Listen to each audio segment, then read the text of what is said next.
For those who don't know this magical story of triumph over tragedy, set the scene for us.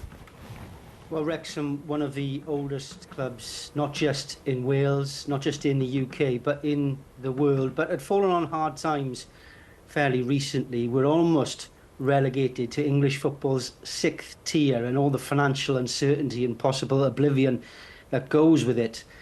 Within a year, all of a sudden, the supporters club that ran Wrexham were approached by people wanting to take over the club. Little did anyone know that they would be two of Hollywood and American TV's biggest name, and it's been a roller coaster ride since. They took a couple of years to sort of get their feet under the table, if you want, but then out of the English non-league last season, and then within 12 months, promotion to the 3rd tier. And what's really interesting, Bev, is that that was the level that Wrexham were at before they hit financial difficulty, had points deducted because they went into administration. They have finally come back, but as we can all know, you just wonder where this Hollywood story is going to go next. Absolutely. How hard is it, Chris, to go from, obviously they were elevated from the National League, but to go from that League One into League Two in just one season?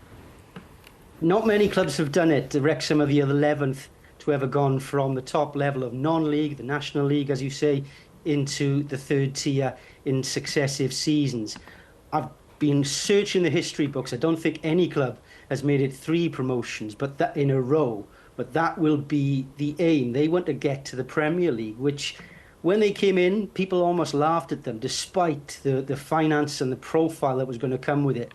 But now I'm not sure anyone's writing them off. Certainly the scenes on Saturday, fans who hadn't seen a promotion in over 20 years, having 2 at their home ground in the space of 12 months. Now they just think that the world's their oyster. Everything is possible. Yeah, we're watching images of the fans just storming the ground. Now, was that at Wrexham's home ground, which has been rebuilt literally by these 2 Hollywood stars? They've certainly poured a lot of money into Wrexham. They have, but a lot of work has gone onto the pitch as well, a lot of redevelopment of that ground, as you say, and more to come. They're waiting to put another full permanent stand in. But it's really interesting that not only did Wrexham have to win on Saturday, they had to have other results go their way. So there was this element of disbelief among supporters that this was happening, that surely something's got to go wrong at some point. But you mentioned the money. Yes, they have brought in money. What is the big difference? Because we've seen money pumped in football clubs all over the world. The big difference is the profile. Let's be honest, you're speaking to me from Australia, and I'm not sure you're interested in the other clubs that have been promoted from League Two this weekend. Their turnover for a non-league club last year, according to accounts, was over 10.5 million. That's more than most of the clubs in the level they're now reaching. A quarter of that comes from outside of Europe. That is their global appeal. There were supporters there, just the ones I bumped into, from America, from Norway, from the Netherlands.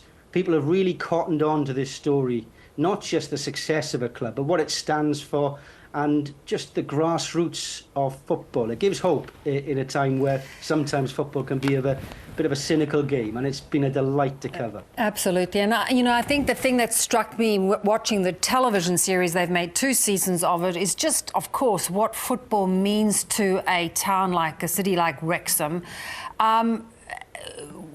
What difference has it made now to how that town is thriving?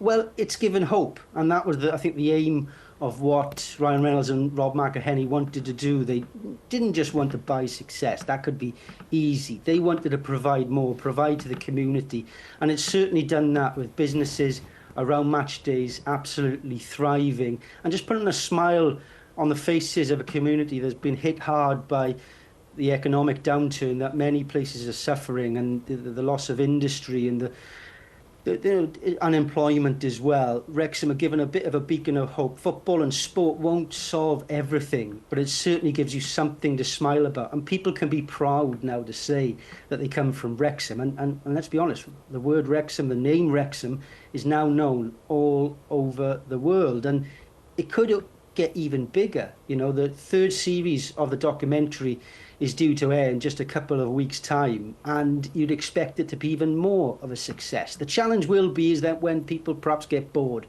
of that documentary. How do they keep on sustaining it? Yeah. But it is such a feel-good story, as you say, is that more and more people want to be involved. More and more people are developing a connection. So, as I say, who knows where's next? And you're a sports journalist, of course. You know how difficult this is. What sort of money is it going to take? What sort of recruitment is it going to take? A couple of players have been standout successes. The goalkeeper one. They could be poached. How hard is it going to be to keep this team together and keep it improving? Yeah, I was speaking to the executive director, Humphrey Carr, you might know from the documentary at the weekend, and he was saying, look, this is going to be a tougher challenge, that they'd already developed a squad they thought was good enough to get to this level when they were in non-league and perhaps had to pay over the odds once or twice. So it may now take a bit of settling and improving.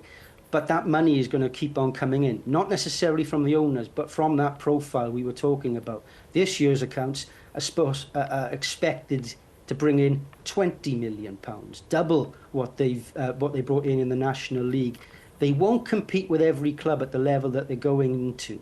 But if you're a footballer and you've seen the profile and the smiles that Wrexham are bringing, then people want to go there. No one wants to leave. They all want to be part of this journey. So there may be take them a little bit longer to move on again, but he wouldn't bet against them. It will take more money, but the money keeps on rolling in. And thanks to a documentary and a bit of Hollywood stardom. Exactly. It is a remarkable job. I almost envy you that you're getting to cover it. It must just be the best fun, but it's been quite the journey. Great to have you on, Chris. Thanks so much. Pleasure.